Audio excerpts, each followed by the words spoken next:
I was a bit wary of just doing little bits of words here and there. So we decided to write a story about 3 kids. We had to go home and make up our own stories. And we took those things and as a class we expanded on them. But then everyone ended up liking it and then they just added all the other stuff to it. And then we came back the next week and Uncle Buck would have done a bit more translation in language and we would have done a bit more expanding in English. And it ended up becoming this big movie script. Every single one of us has put something in there. We whacked it in a big bowl and mixed it up and it just seemed to bake a really nice cake. We've called our story Wadu Matyidi, which means a time long gone. And this is how we made it. It was quite a tricky process. Uncle Buck was telling us about stories from his childhood, things that he was told as a child to look out for or the games that he played when he was young. So I was to go out with my old father, trapping rabbits.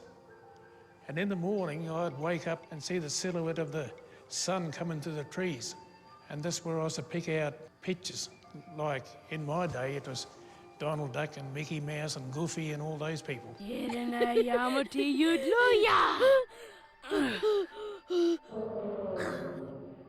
We had to really bend our brains to imagine what it would have been like back then. No TV, no internet. This is the type of water bags they may have had. They get a kangaroo, they turn it inside out, then they tie the edges and fill it up with water. We kept working on our script and found some pro-animators to help us. But you can see how we've been working out the details. When you see the final, it'll all become a lot more satisfying. They started building a world for our characters to inhabit. They created landscapes, and we all researched the plants and animals that would have been around back before whitefellas came.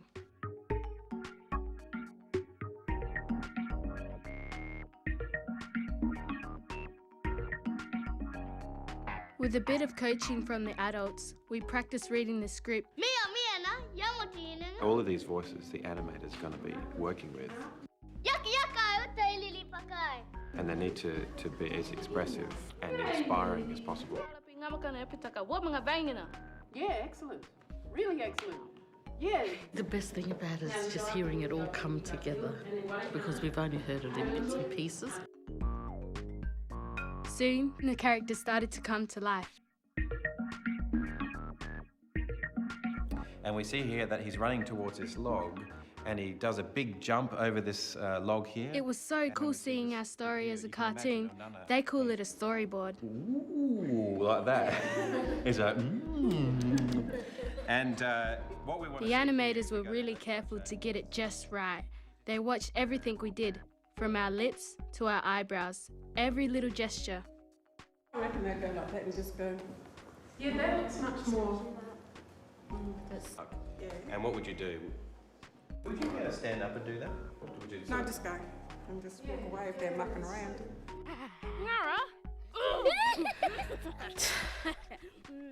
Not bad, Luke.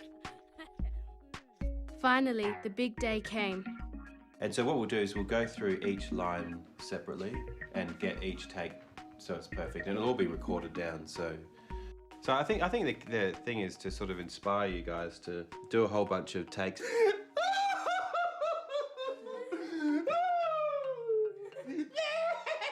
Would you take directions from this man?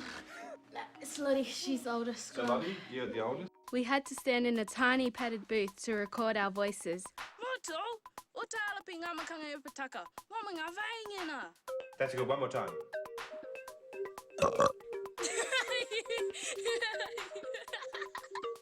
Good. And a bit more ominous, like. Like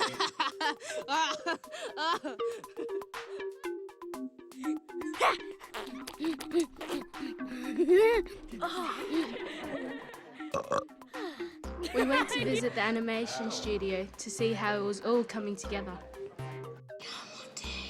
See your facial expressions there? Much better. Like here, look at that.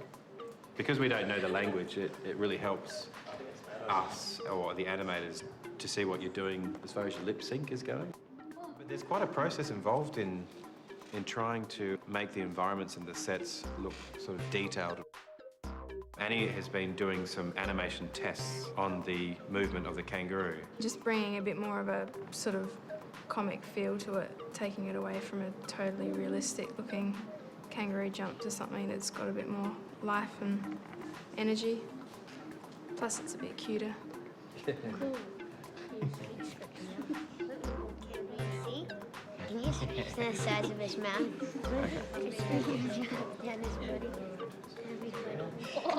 Pretty painful, but stretch his arm out. Our animation took a long time to bake. I didn't think it'd get this far. I didn't know where it was going. I just thought, you just do a bit of language here and there. But to hear them speak, it's sort of fascinating. And they'll remember that for the rest of their lives, I'd imagine. Making the animation and these documentaries has helped us to get to know what life was like for our ancestors. We've visited some pretty awesome people and places. Now we've got a better understanding of ourselves and our Adjamatna world, past and present.